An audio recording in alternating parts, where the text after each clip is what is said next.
ನಮಸ್ಕಾರ. ಒಂದೇ ಕೃಷ್ಣಂ ಜಗದ್ಗುರು ಸರ್ವಂ ಶ್ರೀಕೃಷ್ಣಾರ್ಪಣಮಸ್ತು. ಬನ್ನಿ, ಇವತ್ತು ಒಂದು ವಿಶೇಷವಾಗಿರ್ತಕ್ಕಂಥ ಒಂದು ಸಂಚಿಕೆಯನ್ನು ಮಾಡೋರಿದ್ದೀವಿ. ಬಹಳ ಮುಖ್ಯವಾಗಿರ್ತಕ್ಕಂಥ ವಿಷಯ ಏನು ಅಂತ ಹೇಳಿದರೆ, the emergency at 50. Emergency at 50 ಅಂದರೆ emergency it has been declared by Shrimati Indira Gandhi. ಅಂದರೆ ಈ ಎಮರ್ಜೆನ್ಸಿ ಡಿಕ್ಲೇರ್ ಆಗಿ 50 ವರ್ಷ ಆಯಿತು. ಇದಕ್ಕೆ ಸಂಬಂಧಪಟ್ಟಿರ್ತಕ್ಕಂತಹ ಒಂದು ಸಣ್ಣ ವಿಡಿಯೋವನ್ನು ನಾನು ಮಾಡೋದಕ್ಕೆ ಮುಂದೆ ಬಂದಿದ್ದೀನಿ. ದಯವಿಟ್ಟು ಈ ವಿಡಿಯೋವನ್ನು ಸಂಪೂರ್ಣವಾಗಿ ನೋಡಿ, ಕಮೆಂಟ್ ಮಾಡಿ, ಲೈಕ್ ಮಾಡಿ, ಶೇರ್ ಮಾಡಿ ಮತ್ತು ಸಬ್ಸ್ಕ್ರೈಬ್ ಮಾಡಿ. ಬನ್ನಿ, ಏನಿದು ಎಮರ್ಜೆನ್ಸಿ ಅಟ್ 50? ಸಣ್ಣದಾಗಿರ್ತಕ್ಕಂಥ ಒಂದು ಬ್ರೀಫನ್ನು ಮಾಡಿಬಿಡ್ತೀನಿ. 1975 ಜೂನ್ 12ನೇ ತಾರೀಕು ಶ್ರೀಮತಿ ಇಂದಿರಾ ಗಾಂಧಿ ಅವರ ವಿರುದ್ಧವಾಗಿರ್ತಕ್ಕಂತಹ ಒಂದು ವರ್ಡಿಕ್ಟ್ ಬರುತ್ತೆ.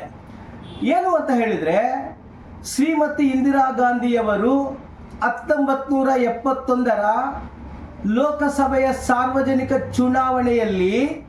ಸಾರ್ವತ್ರಿಕ ಚುನಾವಣೆಯಲ್ಲಿ ಬಹುಮತವನ್ನು ಪಡೆದಿರ್ತಾರೆ.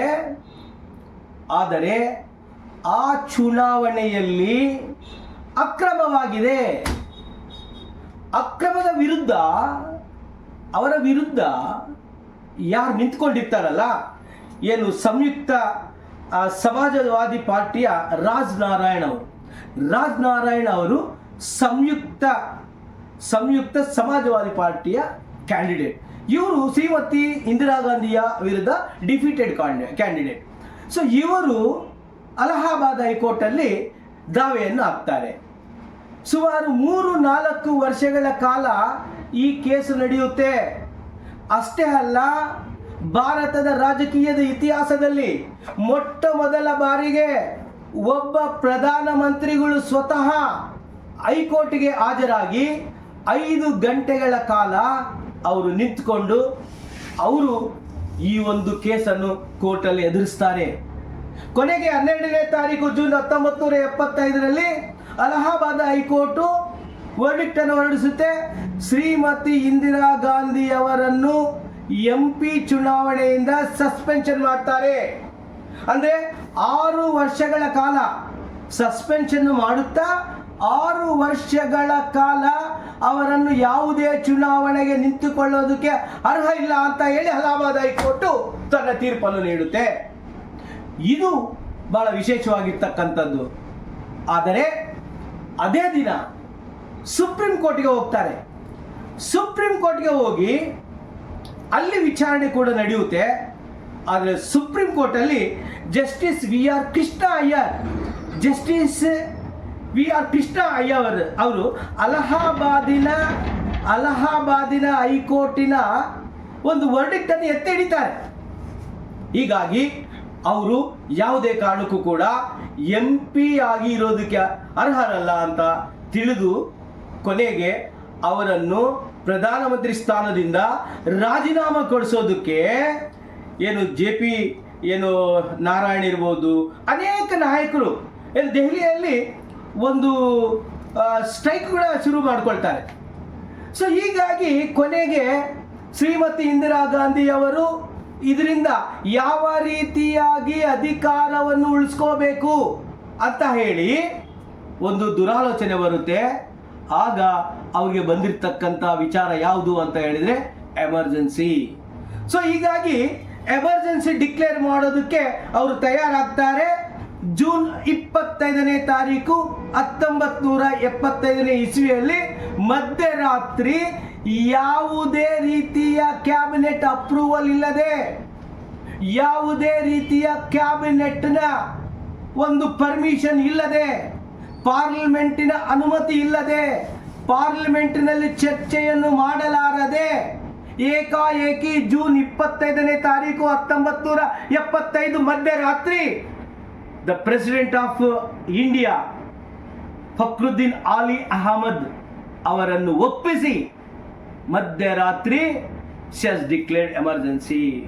ತುರ್ತು ಪರಿಸ್ಥಿತಿಯನ್ನು ಏರ್ತಾರೆ. ಇದು ಶ್ರೀಮತಿ ಇಂದಿರಾ ಗಾಂಧಿಯವರು ನಡ್ಕೊಂಡಿರ್ತಕ್ಕಂಥ ಒಂದು ರೀತಿ.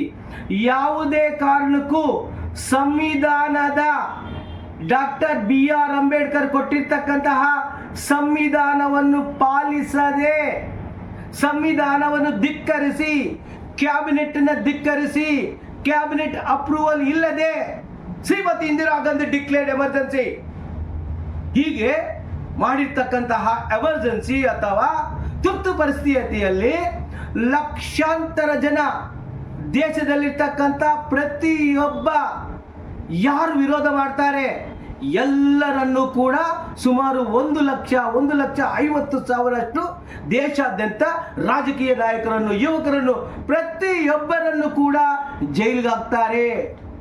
Fundamental rights has been suspended. ಹೀಗಾಗಿ ಕೋರ್ಟ್ಗೂ ಕೂಡ ಹೋಗೋ ರೀತಿಯಲ್ಲಿಲ್ಲ. ಈ ರೀತಿ ಸುಮಾರು 21 ತಿಂಗಳ ಕಾಲ ಈ ಒಂದು ಕರಾಳ ದಿನದಲ್ಲಿ ಈ ಭಾರತದ ಸಂವಿಧಾನವನ್ನು ಮಿಸ್ಯೂಸ್ ಮಾಡಿಕೊಂಡು ರಾಜ್ಯಭಾರವನ್ನು ಮಾಡಿರ್ತಕ್ಕಂತಹ ಒಂದು ಕೀರ್ತಿ ಯಾರಿಗಾದ್ರಿದೆ ಅದು ಶ್ರೀಮತಿ ಇಂದಿರಾ ಗಾಂಧಿ ಅವರು. ಕೊನೆಗೆ ಎಲೆಕ್ಷನ್ಗಳಾಗುತ್ತೆ. ಎಲೆಕ್ಷನ್ನಲ್ಲಿ ಅದೇ ರಾಜನಾರಾಯಣ್ ಅವರು ಅದೇ ಬರೇಲಿ ಕ್ಷೇತ್ರದಿಂದ ಶ್ರೀಮತಿ ಇಂದಿರಾ ಗಾಂಧಿಯವರನ್ನು ನಿರಾಳವಾಗಿ ಶ್ರೀಮತಿ ಇಂದಿರಾ ಗಾಂಧಿಯವರನ್ನು ಸೋಲಿಸ್ತಾರೆ. ಅಷ್ಟೇ ಅಲ್ಲ, ಉತ್ತರ ಪ್ರದೇಶದ ಬಹುಪಾಲು ರಾಜ್ಯಗಳಲ್ಲಿ ಕಾಂಗ್ರೆಸ್ ನೆಲವನ್ನು ಕಚ್ಚುತ್ತೆ. ಸ್ವತಃ ಶ್ರೀಮತಿ ಇಂದಿರಾ ಗಾಂಧಿಯವರೇ ಸೋತೋಗ್ತಾರೆ. ನಂತರ JP ನಾರಾಯಣ್ ಅವರ ಜನತಾ ಪಕ್ಷದ ಒಂದು ಸರ್ಕಾರ ಅಧಿಕಾರಕ್ಕೆ ಬರುತ್ತೆ. ಆ ಸಂದರ್ಭದಲ್ಲಿ ಏನು ಮಾರ್ಚ್ 21, 1977ರಲ್ಲಿ ಈ ಒಂದು ಎಮರ್ಜೆನ್ಸಿ ಅದನ್ನು ವಾಪಸ್ ತಗೊಳ್ತಾರೆ. ಹೀಗಾಗಿ ಒಟ್ಟಾರೆ 21 ತಿಂಗಳ ಕಾಲ ಈ ಒಂದು ಎಮರ್ಜೆನ್ಸಿ ಈ ದೇಶದಲ್ಲಿ ಇತ್ತು. ಅದಕ್ಕೆ ಕಾರಣ ಇಂದಿರಾ ಗಾಂಧಿಯವರು. ಹೀಗಾಗಿ ನಾನು ಇಂತಿಷ್ಟು ಬ್ರೀಫ್ ಅನ್ನು ಮಾಡಿದ್ದೀನಿ.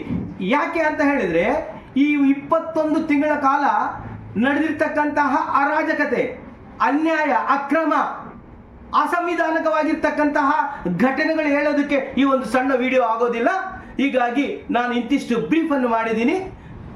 ಮುಂದಿನ ಸಂಚಿಕೆಯಲ್ಲಿ what are the consequences of emergency declared in the year 1975 June 25 ಅನ್ನೋದ್ರ ಬಗ್ಗೆ ಮತ್ತೊಂದು ಸಣ್ಣ ವಿಡಿಯೋವನ್ನು ಮಾಡಿ ತಮ್ಮ ಜೊತೆ ಹಂಚಿಕೊಳ್ತೀನಿ. ಅಲ್ಲಿವರೆಗೂ ವಿರಾಮವನ್ನು ತಗೊಳ್ತೀನಿ. Thank you so much. ವಂದೇ ಕೃಷ್ಣಂ ಜಗದ್ಗುರು ಸರ್ವಂ ಶ್ರೀಕೃಷ್ಣಾರ್ಪಣಮಸ್ತು.